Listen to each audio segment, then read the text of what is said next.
Welcome to Mind, Money, Balance, the no guilt, no shame podcast to help you get your mind and money in balance. I'm your host, Lindsay. I'm a financial therapist and coach, woman of color, and popcorn connoisseur.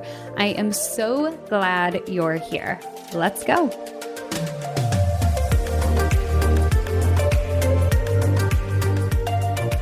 I am so excited to share with you all today's guest, Dr. Kinga Mnich. She is a social psychologist and impact coach for multi-passionate women. And her background is in social psychology. She has a PhD from the School of Frankfurt in Germany. And she is here today to talk to us about her experience having lived on 3 different continents, being about 4 years old when she fled from Poland to Germany with her family, and the lessons she got as a child growing up in a refugee household. She's going to talk to us about cultural implications of money and how her emotional relationship with money has changed over time. So a little bit more about Kinga. She has a business who helps multi-passionate women to really bring in leadership, entrepreneurship, and healthy group dynamics. She's made it one of her missions in life to help women transform their lives and business through understanding emotions and the practice of it. She's big into positive psychology and really leans into a growth mindset when it comes to positive psychology. But as you'll hear in our interview today, she is not into spiritual bypassing at all. Before we get into her interview, I want to remind you that my book, The Financial Anxiety Solution, just celebrated its first trip around the sun. That's right, my book just turned 1, and to celebrate, I will be throwing a book birthday party next week, Monday, March 8th at 5 p.m. EST. And that's March 8th of 2021, in case you're listening to this in the future. But if you are listening to this on or before March 8th, make sure to head to the link in the show notes and register. During that book birthday party, you'll get a quick overview on what financial anxiety is and how the book can help you. We'll also do a little bit of trivia with some prizes because I love trivia, I love games, I love prizes. And then there will be time to ask me questions either about the book, financial therapy, or just about me in general. So again, that book birthday party is going down on Monday, March 8th, 2021. And if you would like to join, just click on the link in the show notes that will take you there. And with that, let's get into my chat with Kinga.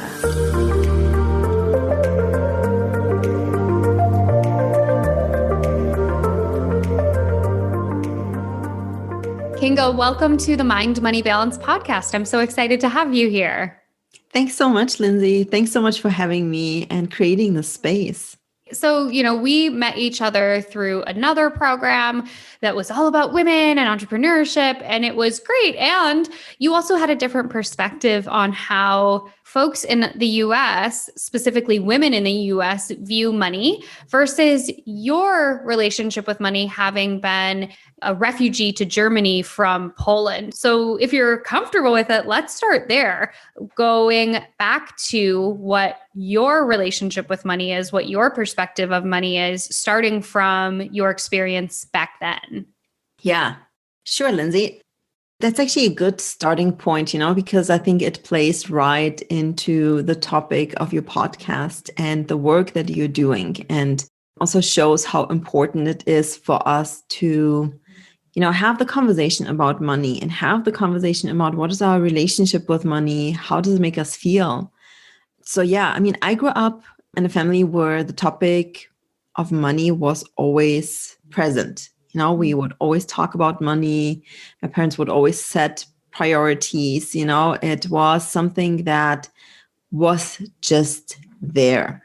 And it wasn't always pleasant. It came with restrictions. Usually it meant that we couldn't have something, or, we couldn't do something, or, you would have to make a long-term plan. Like there was no way to satisfy your immediate, how do you say that? Well, what's the best word? Like your immediate wishes, and desires. Like there was never the possibility to, I'm going to go today to the store and I feel like buying a pair of new shoes. I'm just going to do that. No, we had to always kind of make a plan for that and budget. Now, I do have to say also that on the one side, money was always a painful topic in our family. But at the same time, I do admire my mother and my dad and like my parents for how they managed to create so much out of so little, with setting the right priorities, with understanding what our values are, with understanding also what is important to us. And that's something, that of course, as a teenager, I did not want to understand that, like when I wanted to have my Nike shoes or my Adidas shoes or whatever, whenever, every other child was wearing those things. And I couldn't have that necessarily, especially not like right away. I didn't want to understand, I didn't want to understand that there's such thing as a bigger goal as your own values. And I grew up in a family that is, and that's partially also, common like for the German society and the way we deal with money. Taking out loans or credit cards is just not something that we do, and you just don't, you also just don't get a credit card, like with a $5,000 budget on it. And especially without having that money in your bank account, that's just not something that we do. That's not typical. That's not how we grow up. That's also not how, teenagers and young students grow up together. And there are, I think, a couple of things that are just very valuable because it makes you understand that having things and all these material things, they are there to speak indirectly, to our desires, but it's not necessarily something that we need in order to be happy. Yeah. Yeah. Oh, so can I ask a couple of clarifying questions? When did you immigrate or flee rather from Poland to Germany? About how old were you? I was 4.5.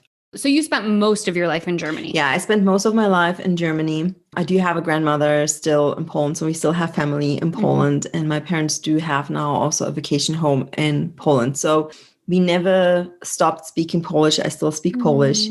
Honestly, I grew up between two cultures because at home it was always, the Polish culture, and my parents were really trying to keep up or keep alive specific, Polish customs and traditions. We have Christmas, for example, we have a very, very typical Polish Christmas. And funny enough, it's one of the things that I still try to do, even though I don't even go to church anymore. It's like, what does a Polish Christmas look like? So first of all, on the 24th, you fast. So you don't eat till the sun goes down while you're actually cooking in the kitchen already a quite simple meal. So there's no meat on the 24th on the evening. And and then you eat a simple meal that is made out of carp, like a simple fish, which there are so many funny stories around it because that fish comes just with so many fish bones, and there are so many people that end up in the hospital. Oh no. And then you have a simple soup and a simple potato sauerkraut dish together with it. And it's very simple, but it's so funny because you're so hungry at the end of the day, that it just tastes so delicious. Tastes great. And I don't know, there's something about that, common thing of like being hungry together the whole day long. Yeah. Oh my gosh. Absolutely. I mean, so many cultures participate in some version of fasting because of those types of benefits of the gratitude and appreciation and humility and all of that. So yeah, that's fascinating. I did not know that was a thing in Polish Christmas. Yeah. So it's something that I make my Mexican husband, like he has to participate in it. So it's just really funny. But no, so I was 4.5 when we came to Germany, and we came first into so-called immigration camps. Back then they called them immigration camps and not refugee camps. But I do remember that time very precisely just because, all these moments are just like so dominant and they're just like so emotional for everyone. And my parents basically, they had me and they had 2 suitcases and that was it. And 500 D-marks, which is, like back then it was maybe equivalent to like $250. Wow. And that was, and that was it. And that's how they started a new life, in a new culture, in a new society. So of course, money just played a role right from the beginning. But nevertheless, my parents managed honestly, I think within the first 2 or 3 years, I don't know exactly the timeline of it, to save enough money in order to travel. Because one of the main reasons why they left Poland was, of course, all the restrictions and the rules. I mean, the wall was still up.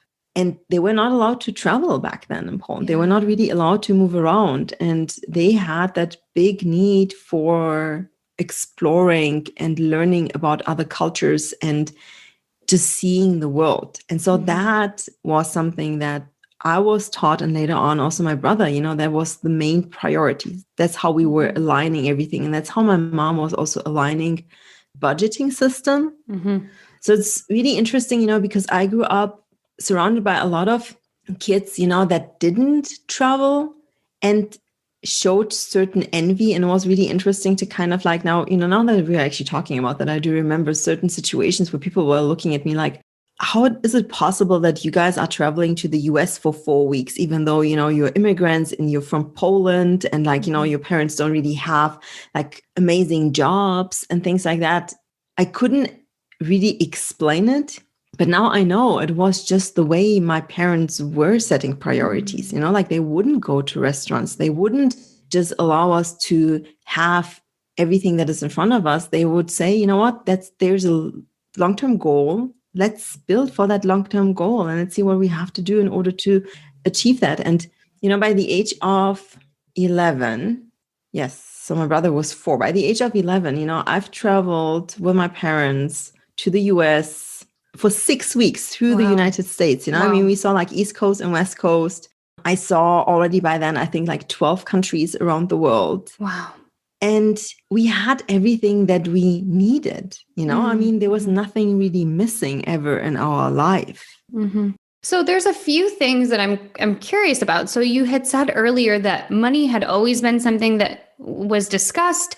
There was an element of it being painful. And then I'm also hearing just these elements of excitement and reward when you spend in alignment with your values. So was the concept of money and the emotions it evoked ever confusing to you as a kid?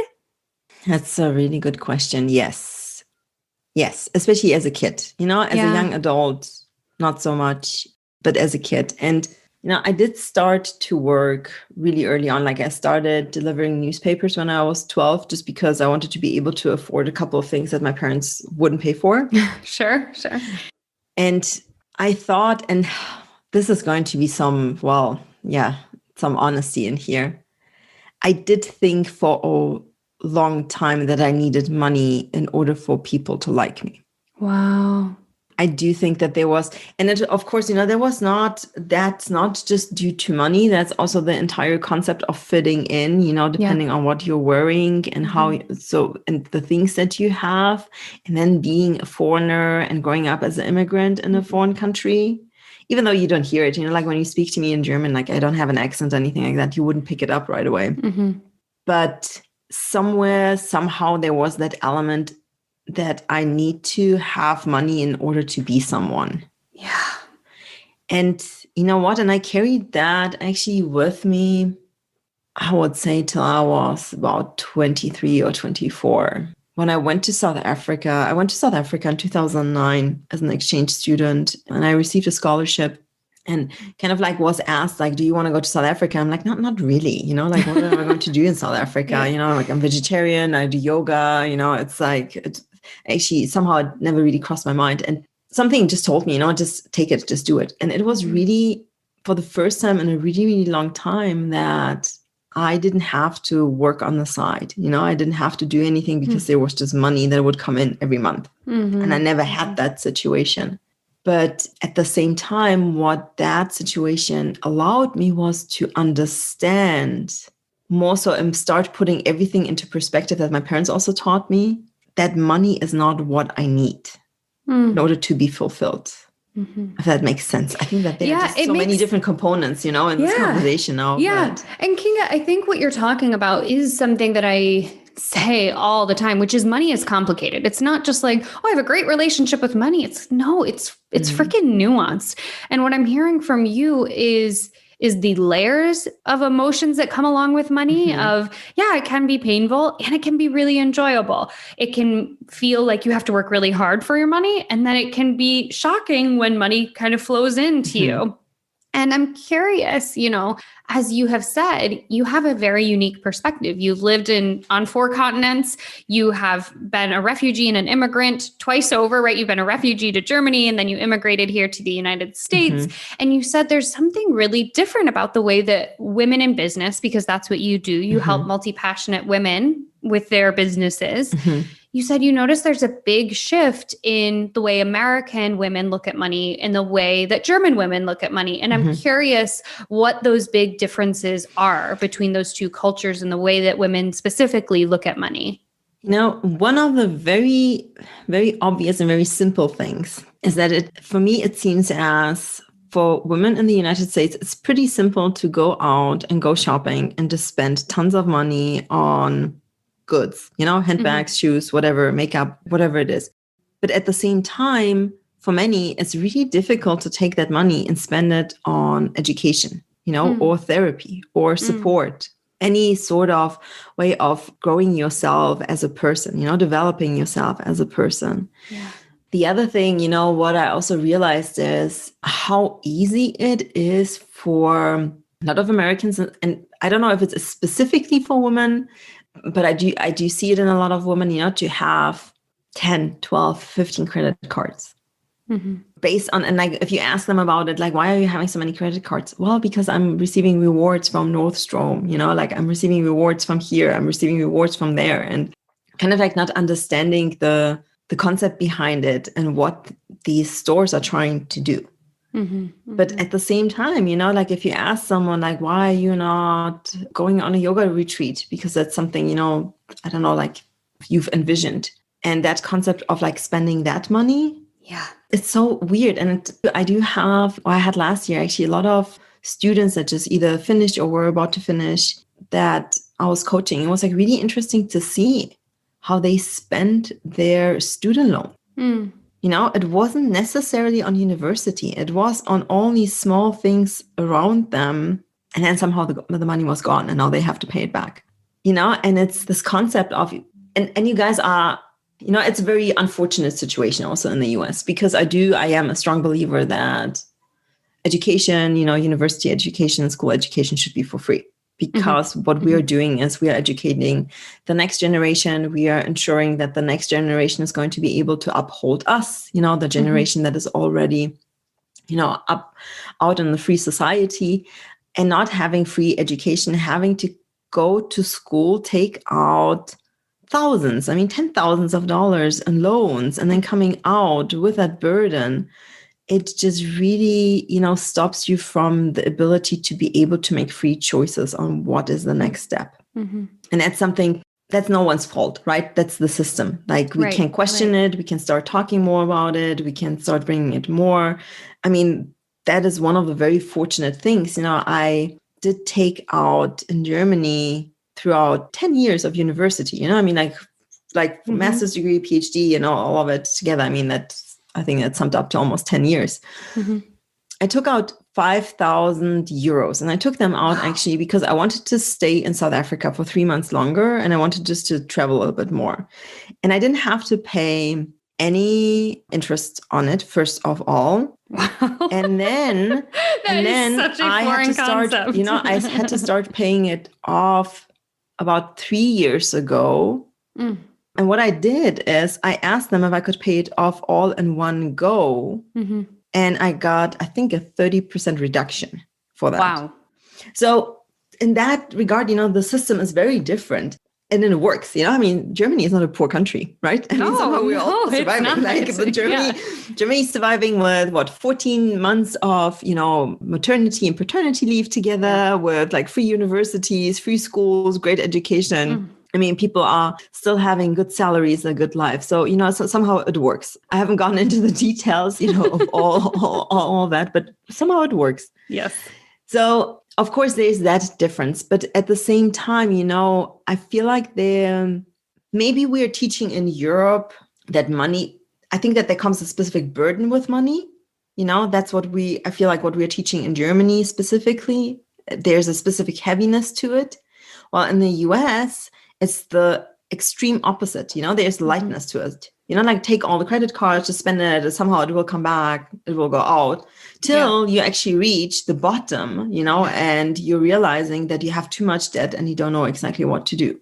Yeah. Yeah. So what I heard there is the big differences in between the way that Americans view money and the way that Europeans view money is a difference in what the culture values. And what I'm hearing is that you have observed a culture of consumerism is prioritized here in the United States, whereas a culture of investment and professional growth is prioritized in Germany, and how that shapes the way in which we engage with money. You hit the nail on the head when you said that we as Americans are encouraged to just kind of take out this money and figure it out and it'll all be okay, because we are sold this idea that having things is our birthright as Americans, whereas that's not even an option in Germany. It's, I can't remember the statistic. I'll have to look it up after our conversation, but it's something like less than 10% of Germans take out these big loans for owning apartments. Like people will save up for years and years and years before they purchase an apartment,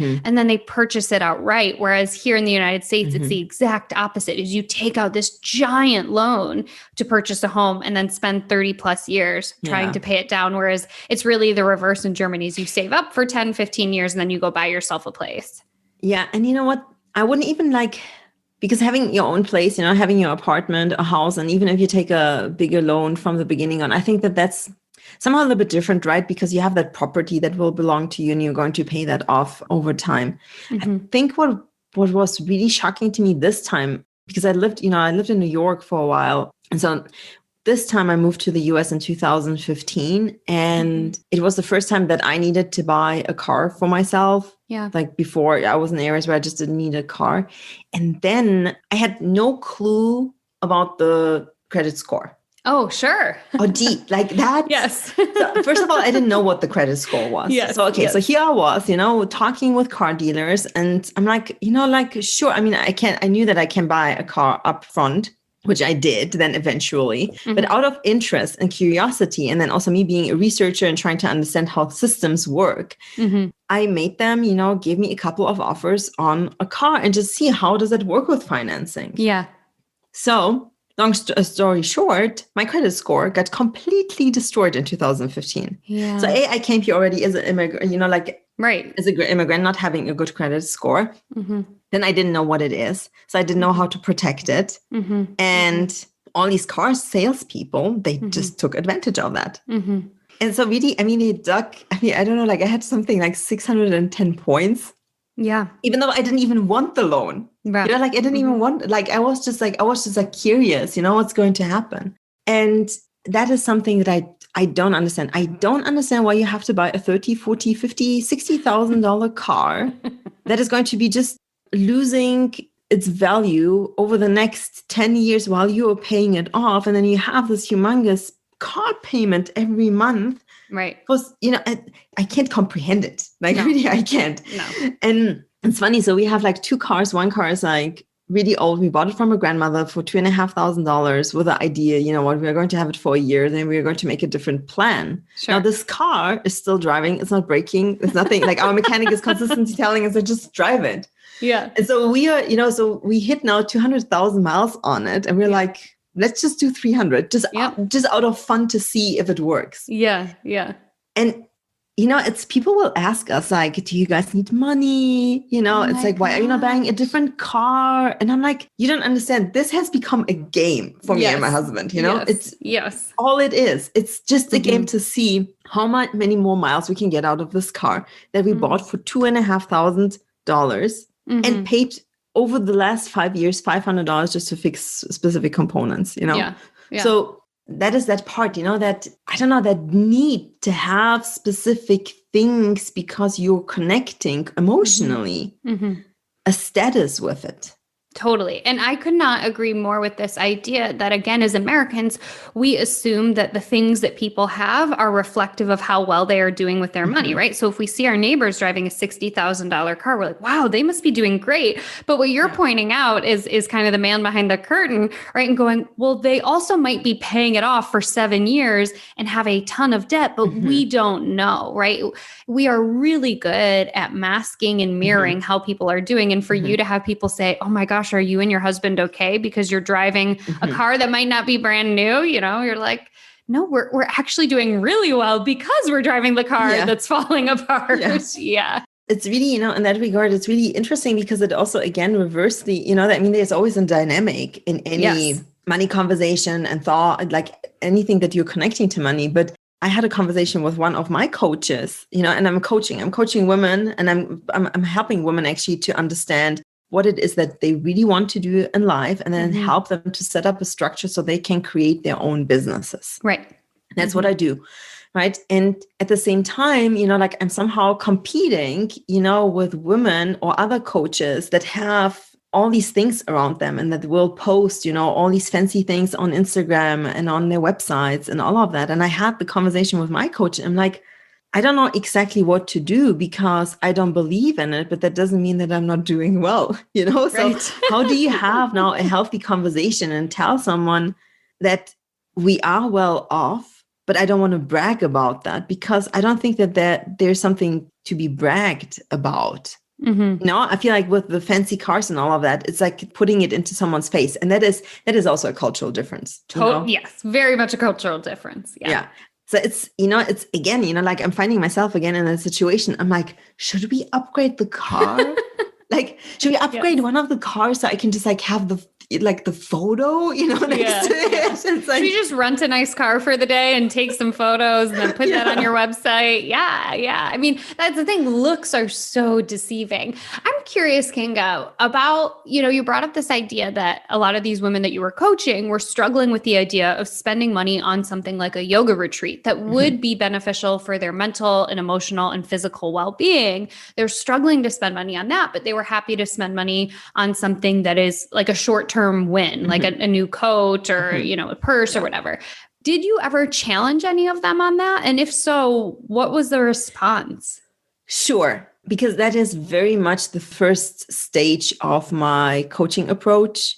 I have my PhD in emotions. So that's where we start with your feelings. How are you feeling actually about your environment, about your current life, about anything that you're doing? And so it's very much about changing that feeling, from that short-term reward of being able to go out and just buy something and then bring it home and realize 2 weeks later that that's actually not giving you what you want. Understanding, like if I go to Costa Rica for 2 or 3 weeks, and I stay there in a retreat and I'm surrounded by people, how much more is that going to give me? And Lindsay, you and I, we both know it, right? Because you love networking and you will participate in workshops and groups, and me too. And it's those long-term connections that we are building that we can then go back to. Right. And that's like, the ability to like be able to call one another if something isn't working out. That is just so much more worth than, just having something around you.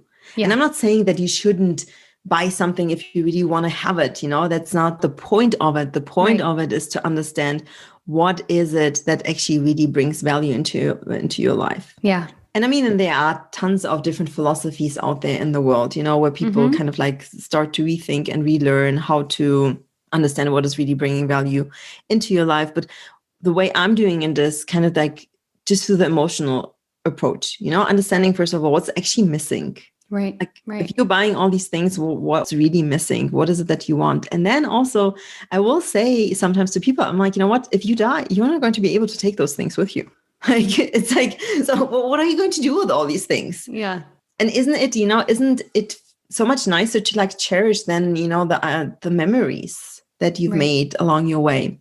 In that regard, also one thing, for me, look, so I moved first time to South Africa in 2009. And then I moved in 2011 again to South Africa for almost 5 years. Like I sold everything that I had in Germany, packed up the few things that I really wanted to have, and then even realized then that I had things that I didn't need once I arrived in South Africa.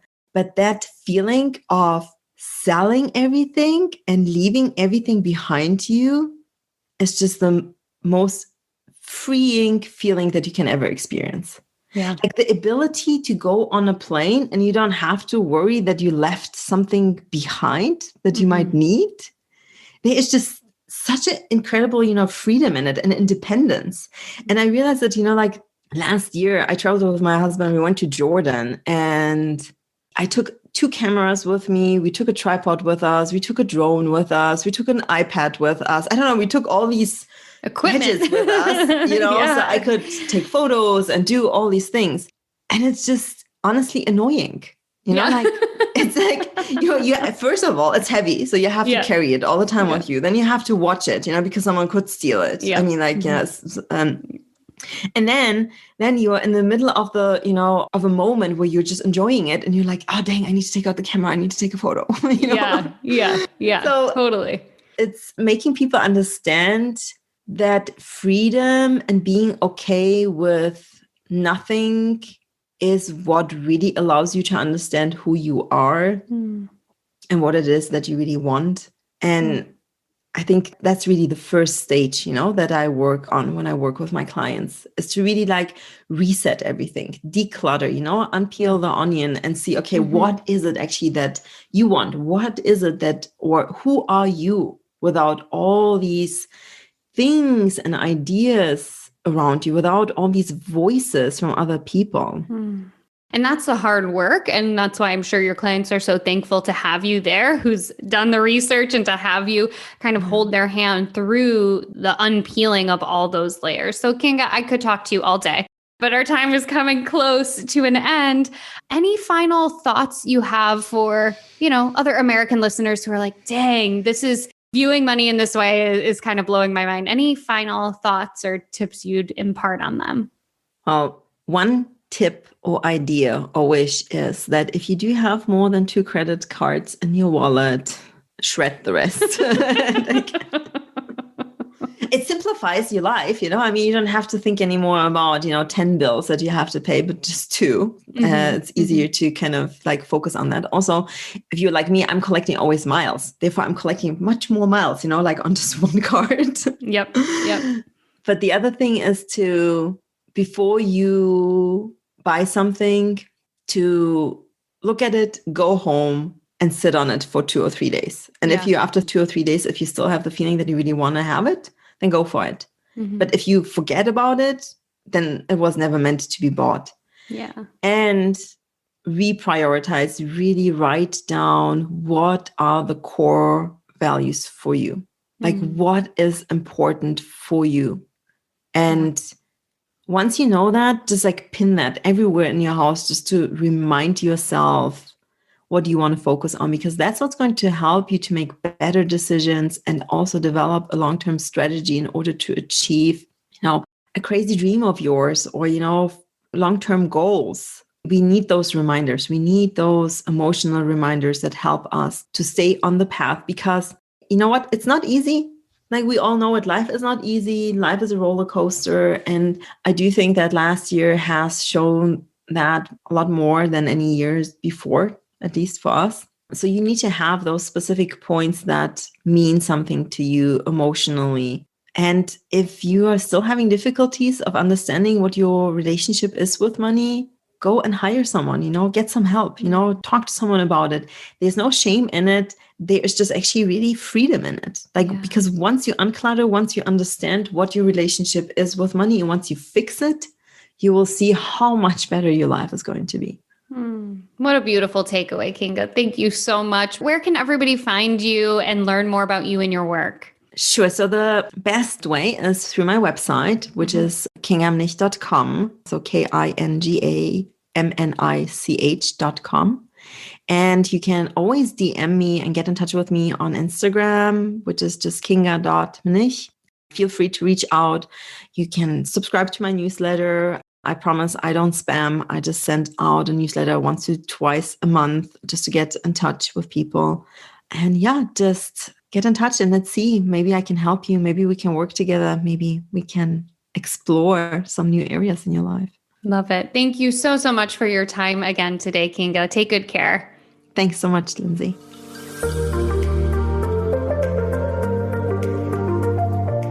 Let's get into the takeaways from my chat with Kinga. Of course, as this podcast episode is titled Cultural Finance, of course, we are talking about the culture of values. So that's the first takeaway I got from my chat with Kinga. She really pointed out how she grew up in a household that really valued education and travel, and they spent accordingly on the things that brought them joy and that they really valued. We talked about how in the United States, there's a huge culture of prioritizing consumerism in things, whereas in Europe, there's a higher priority on education and thinking about future orientation of the nation and of the children, right? So yes, those are some kind of big ideas, but I think it's important for you to think about what your personal values are. What are the values that are important to your unique culture as a human, your unique culture in your household? And make sure that you're spending money on the things that are in strongest alignment with those values. Number 2, looks are deceiving. We often assume that what people have in terms of the things they have or the belongings they own are a reflection of their financial abilities. But as Kinga shared, when she went to go get her car, she was kind of blown away that so many people would take out loans to buy a $50,000, $60,000, $70,000 car, when she said, look, really what I needed was something to get me from point A to point B. But she realized how much what people are doing. She also hinted at this when she was talking about doing photo shoots for Instagram and feeling like she needs fancier things to put in her background. And the reminder that we cannot know what somebody else is going through financially just based on the way that they show up, they dress, where they live, what kind of car they drive. Do not compare yourself to other people because we will never know what they are going through personally in their financial life. So come back to you. This kind of layers on that culture of values takeaway. Come back to you and what's important to you and spend in accordance. Don't get caught up in comparisonitis and thinking about what other people are doing and whether or not you should or shouldn't be spending money on that. The third takeaway is just a little bit about financial guidance and literacy. Kinga said that she was floored trying to figure out what the heck a credit score was because in Germany, they don't really do that. And I mentioned in that episode that I would give you guys some statistics on Germans and loans. And I couldn't find the particular statistic on how many people take out loans, but what I did find, which I thought was really fascinating, is the number of Germans who rent versus own. So as of 2017, in Germany, 43% of Germans owned a home compared to 68% of folks in the United States who own a home. So they don't prioritize home ownership in the same way that we do in the United States. And partially that's because Germany's government doesn't offer a mortgage interest deduction the way that they do here in the United States. But it's also just that their rental market tends to be better. And after World War II, there was almost a fear of owning homes in Germany kind of passed down culturally after there was so much destruction there. So I just thought that was an interesting factoid. Anyway, coming back to this third takeaway about financial guidance, you need to figure out just some of the basic tenets of financial literacy. That might be Googling what is a credit score, what makes up the components of a credit score. Kinga mentioned checking in with your emotional reasons before purchasing something. She gave the example of, look, if you want a new top or you want a new pair of shoes, like put it in your shopping cart for a few days. And if you still want it, then go ahead and click purchase. And she also mentioned that there is help for your emotional relationship with money. And I promise you, I did not prompt her or pay her to say that, but there are people like me who do financial therapy and coaching who can really help you work through your money mindset so that you can cultivate a healthy relationship with money. And that was one of the biggest takeaways overall of my conversation with Kinga, was just how much her relationship with money has shifted and changed and grown over time. She cited when she was younger how important it was for her to have money or to have things to feel liked. And then as she got older, she realized she didn't want to lug a bunch of crap around. And she also didn't want to deal with the burden of a lot of debt, which is how and why she's prioritized spending on things that she can afford in cash. So that is it for today. Again, if you want to join me at my book birthday party, you can come. It's next Monday, March 8th. You can register at the link in the show notes. We'll be giving away, it's me. I don't have a team. I'll be giving away prizes after trivia, and there will be time for Q&A. I would love, love, love to see you there. And if it's not in the cards for you, no worries. I'll see you right here next week on the Mind Money Balance podcast. If you love this episode, take a screenshot and tag me on Instagram at MindMoneyBalance with your favorite takeaway. I love seeing what resonates with my listeners and sharing it in my stories. Thanks so much for tuning in. I'll see you next week right here.